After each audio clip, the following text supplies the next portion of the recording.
বাচ্চারা যেই দিন রোজা রাখবে সেই দিন তো ইফতারিতে সবসময় একটা বিশেষ আইটেম রাখতে হয়। আসসালামু আলাইকুম viewers, welcome back to my miracle kitchen. বলছিলাম বাচ্চাদের রোজা রাখার কথা। বাচ্চারা রোজা রাখলে সবসময় একটু বেশি গুরুত্ব দিতে হয় ইফতারিতে। তো সেই বাচ্চাদের কথা মাথায় রেখে আমি আজকে খুব মজার এবং খুব হেলদি একটা কাবাব রেসিপি আপনাদের সাথে শেয়ার করব। আর এই কাবাবগুলো কিভাবে ফ্রোজেন করা যাবে সেটাও আমি আজকে আপনাদের সাথে শেয়ার করব। বড় বড় সুপার শপগুলোতে কিন্তু এই ফ্রোজেন যে কাবাবগুলো আছে সেগুলো অনেক দামে বিক্রি করে। তো সেখান থেকে কিনতে গেলে কিন্তু খরচ পড়ে যাবে অনেক বেশি। তাই তো ঘরেই যদি বানিয়ে আমরা এভাবে ফ্রোজেন করে রাখতে পারি, খরচ অনেকটাই কমে যাবে আর যখনই প্রয়োজন হবে তখনই নামিয়ে শুধু ভেজে নিলেই হবে। চলুন তাহলে কথা না বাড়িয়ে রেসিপিটি দেখে নেই। প্রথমে এই কাবাবগুলো বানানোর জন্য এখানে আমি রুই মাছের পেটের দিকের মাছগুলো আমি একটু আদা, রসুন আর হলুদের গুঁড়া দিয়ে সেদ্ধ করে নিয়েছিলাম। আপনারা ইচ্ছে করলে এখানে অন্যান্য যে কোনো মাছ নিতে পারেন। আমি এখানে 5 টুকরা মাছ নিয়েছিলাম। পরে মাছগুলোর কাটা বেছে নিয়েছি। যেই সব বাচ্চারা মাছ খেতে চায় না তাদের জন্য এভাবে করে মাছ দিয়ে কাবাব বানিয়ে দিতে পারেন, খুব পছন্দ করে খাবে। ওরা বুঝতেই পারবে না মাছের কাবাব খাচ্ছে না মাংসের কাবাব খাচ্ছে। তারপর এখানে দিয়ে দিলাম ম্যাশ করা সিদ্ধ আলু। এখন দিয়ে দিলাম এখানে কতগুলো কাঁচামরিচ কুচি, আপনারা আপনাদের পছন্দ অনুযায়ী কম বা বেশি দিতে পারেন। তারপরে দিয়ে দিলাম কতটুকু কাঁচা পেঁয়াজ কুচি কুচি করা। আর তারপর এখানে আছে হচ্ছে 1 কাপের মতো পেঁয়াজ ভাজা।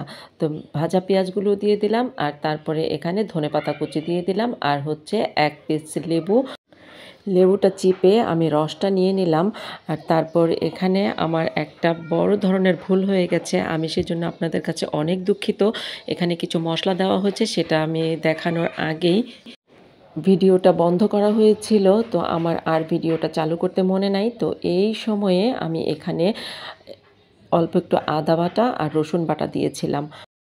আর তারপর এখানে দিয়েছিলাম লবণ, হলুদের গুঁড়া, মরিচের গুঁড়া, ধনে গুঁড়া, জিরা গুঁড়া, গোলমরিচের গুঁড়া, কাবাব মশলা আর হচ্ছে গরম মশলা।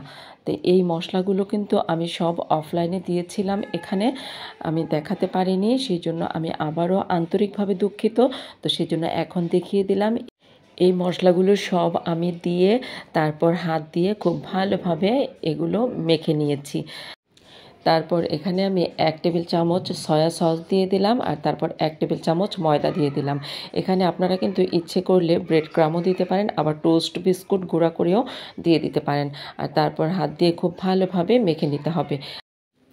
খুব ভালোভাবে মাখানো হয়ে গেলে এই বাটিটা একপাশে রেখে আমি আরেকটা ছোট বাটি নিয়ে নিলাম।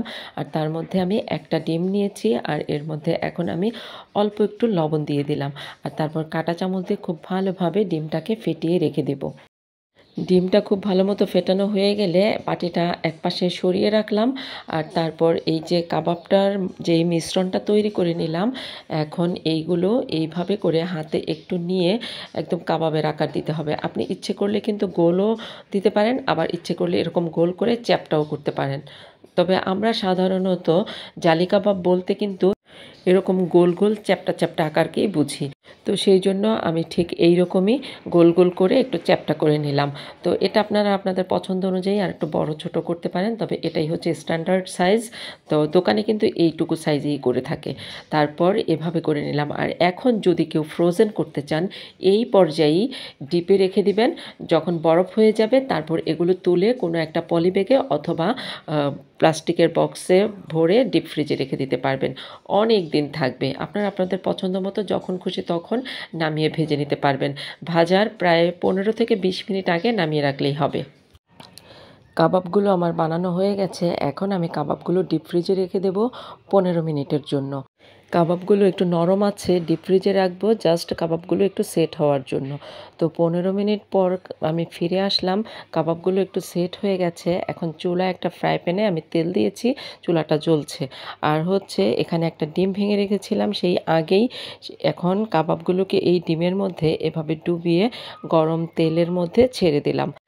একইভাবে যেই কয়টা কাবাব আমার ফ্রাই প্যানে জায়গা হবে আমি সেই কয়টা কাবাব দিয়ে দিলাম। আর তারপর কাবাবের সাথে ডিমটা সেট হয়ে যাওয়ার জন্য প্রথমবারের মতো একবার একটু উল্টে দিলাম। তারপর মিডিয়াম আঁচে উল্টে পাল্টে কাবাবগুলো 2 পার্ট লাল লাল করে ভেজে তুলে নিলাম। তো প্রথম ব্যাচ ভাজা হয়ে গেছে, এখন আমি দ্বিতীয় ব্যাচ ভাজবো। দ্বিতীয় ব্যাচের কাবাবগুলো তেলের মধ্যে দেওয়া হয়ে গেছে, আর তারপর উল্টে পাল্টে 2 পাশ লাল লাল করে ভেজে তুলে নিলাম। তো সবগুলো কাবাবই কিন্তু ভাজা হয়ে গেছে। এই তো আমি কাবাবগুলো নিয়ে আসছি, এখন আমি একটা সার্ভিং প্লেটে তুলে নেব। তার আগে আমি কিছু সালাদ দেব। এই কাবাবগুলো সালাদ দিয়ে খেতে ভীষণ ভালো লাগে।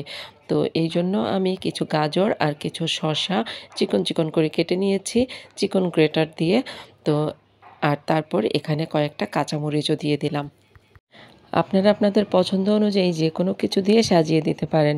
সালাদ ছাড়া সুইট চিলি সস অথবা tomato sauce, hot chilli sauce যে কোনো সস দিয়ে দিতে পারেন।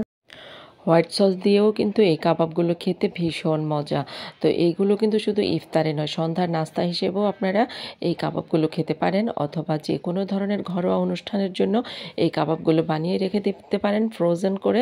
প্রয়োজন অনুযায়ী নামিয়ে ভেজে নিলেই হবে। কাবাবের বাহিরটা হচ্ছে মচমচে আর ভিতরটা হচ্ছে নরম। খেতে কিন্তু ভীষণ ভালো লাগে। আমার আজকের রেসিপিটি যদি আপনাদের কাছে ভালো লেগে থাকে তাহলে আমার চ্যানেলটি সাবস্ক্রাইব করে রাখতে পারেন পরবর্তীতে আরও সুন্দর সুন্দর মজার মজার রেসিপি পাওয়ার জন্য। তো আজকের মতো আমার ভিডিওটি এখানেই শেষ করছি। আবার দেখা হবে আপনাদের সাথে নতুন কোনো ভিডিও নিয়ে, নতুন কোনো রেসিপিতে। ততদিন আপনারা ভালো থাকবেন, সুস্থ থাকবেন, মিরাকেল কিচেনের সাথেই থাকবেন। আল্লাহ হাফেজ।